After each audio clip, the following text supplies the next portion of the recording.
Do you believe that one day Kenya will be governed by Africans? I believe that one day Kenya will be governed by a democratic government, representative and elected by the people. And by the people, I include anybody who decides to make Kenya his home. In how many years? Who accepts to be treated as an equal citizen with everybody else.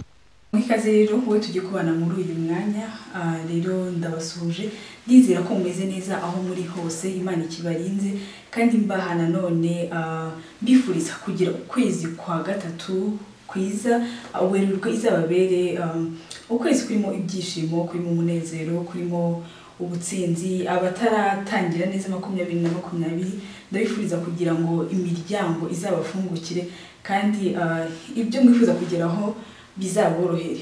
Rero uyu munsi tukaba tugiye kuganira ku gitabo cyitwa Tom Mboya, The Man Kenya Wants to Forget.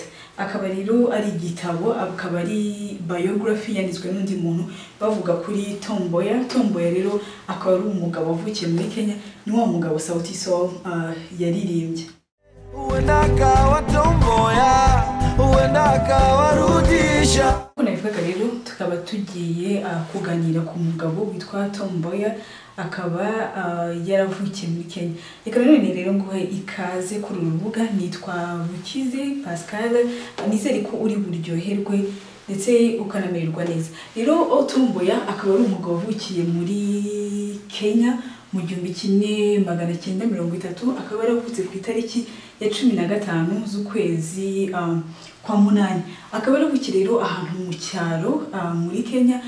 Tom Mboya rero akaba ubusanzwe yaravutse atitwa Tom Mboya, yavutse yitwa Thomas Joseph Odhiambo Mboya, aza guhina izina rye kugira ngo abazungu bazabashe kurivuga biboroheye. Rero tukaba twavuga bimwe mu bigwi bya Tom Mboya, n'umugabo wenda abantu benshi batazi ariko afite amateka akomeye mu gihugu cya Kenya. Uretse kuba yaravutse rero muri icyo gihe muri 30 ku myaka 18 yari umuyobozi. Yakoze ibishoboka byose ku buryo ava mu cyaro iwabo arazaza kwiga ibintu bijyanye n'ubuganga, aho yafashaga mu gusuzuma ibigo niba byujuje ubuziranenge bitandukanye muri Kenya. Aho ngaho rero muri icyo gihe nyuma y'uko arafite imyaka 18 nibwo abantu batangiye kumubonamo ubushobozi bwo kuba umuyobozi, a leader. Yagiye agirirwa rero icyizere ayobora amashyirahamwe atandukanye. Muri icyo gihe muri iki gitabo tubwira ko Tom Mboya yishyurwaga amadolari 30 kuri position yari afite, kandi n'abazungu bakoranaga nawe nubwo bari bafite position imwe bagahembwa amafaranga amadolari 140. Kindi kintu twasubiraho muri n'urugendo runini yagize umugabo w'amateka akomeye, ariko bimwe bagarukaho muri iki gitabo nuko ari umwe mu bagabo bafashije kugira ngo hagerweho trade union movement ihuza ibihugu birimo Kenya, Tanzania, Uganda ndetse na Afrika muri rusange. Ikindi azwiho cyane nuko nyuma yo kuva kwiga mu bihugu by'Iburayi yagiye agirana ubushuti bukomeye n'abagabo bazwi mu mateka y'igihugu cya Amerika ndetse no ku isi yose. Akaba rero yari inshuti na senateri John F. Kennedy, wagize aho ngaho akaba perezida wa Repubulika, perezida wa Leta Zunze Ubumwe za Amerika, kandi akaba yari inshuti nanone na Dr.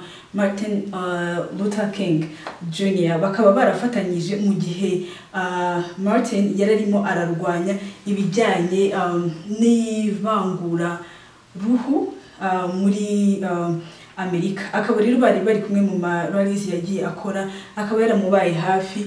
Ariko muri icyo gihe ikiza cya Tom Mboya ntago yakomeje kwigwizaho iyo 6 cyane, kuko kimwe mu bintu azibukirwaho mu mateka ya Kenya nuko ari umwe mu batumye abanyeshuri bo mu bihugu bimwe byo muri Afrika batangira kuza kwiga muri Leta Zunze Ubumwe za Amerika. Ibyo ngibyo akaba nyine yarabikoze ubwo yashyikiranaga na Kennedy ndetse na Luther King akamufasha. Mu bantu ba mbere yahereyeho akaba hari mu 1900 1950 kugera mu 1960 hagati aho ngaho akaba harimo wa mumama twavuzeho ndetse hakaba harimo na papa wa Barack Obama.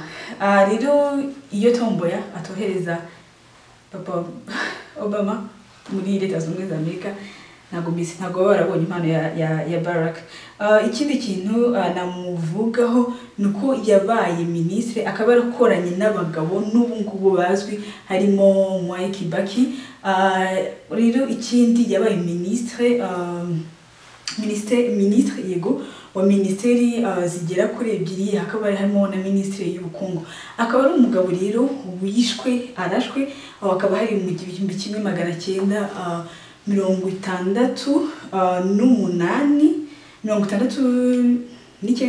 yego ntabwo nibeshye ni mu 1969 akaba yararasiwe ahantu yarari muri boutique bisanzwe yagiye guhaha muri boutique y'umuntu ari inshuti ye bari bara hayikiraka umuntu aramurasa ari mu muhanda. Hari n'umuhanda witiriwe ahantu yarasiwe, hari umuhanda witiriwe Tom Mboya. Muri icyo gihe rero ntabwo na soza ntababwiye ko yaba ari Tom Mboya yarashwe mu 1969 Luther King we yarashwe mu 1968 naho John F Kennedy yarashwe ari president wa Amerika mu 1963 muri Texas. Aho no muri Texas Dallas barabizi ahantu yarasiwe abahagize abantu barahasura bakabasobanurira nyine ibijyanye n'ibyo mu president wasize ubuzima aho ngaho arashwe n'umuturage wahoze ari umusirikare. Ni inkuru ndende. Murakoze rero kwa mwampaye umwanya wanyu.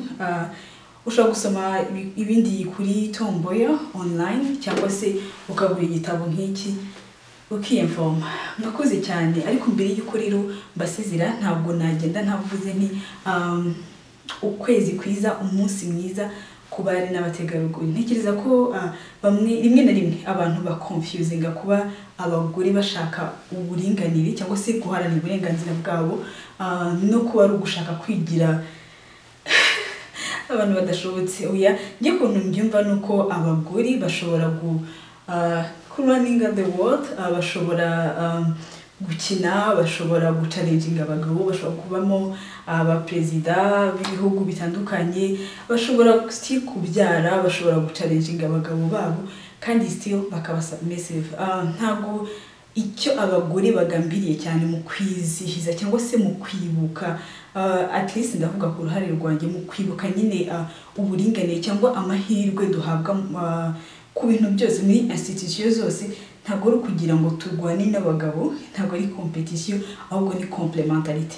Icyo dukeneye nuko dukorana nka team, buri wese n'umwanya. Hari ibintu byinshi abagabo bashobora gukora tudashobora gukora. Iyo ni impano yanyu. Kandi ikindi nuko buri gihe iyo ukinagaza umugore hari umugambi w'Imana ushaka kujya hagati yawo no umuntu Imana yaremye. Reka nguhe nk'urugero, tuvuge nk'umugore niba yararemeye kuba pilot, ukamubwira ntabwo ushobora kuba pilot kubera ko gutwara indege, kubera ko uri umubyeyi ugomba kubyara, kwicara mu rugo n'ibiki byose, it's fine.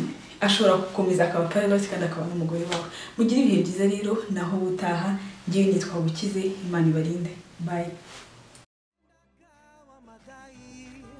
Ailinde mazingira, huenda kawa makeba, nyimbo nzuri akatunga, huenda kawa Nyerere aongoze Tanzania, huenda kawa Mandela mkombozi wa Afrika. Na kuomba Nerea, usitoe mimba yangu we, Mungu akileta mtoto analeta sahani yake.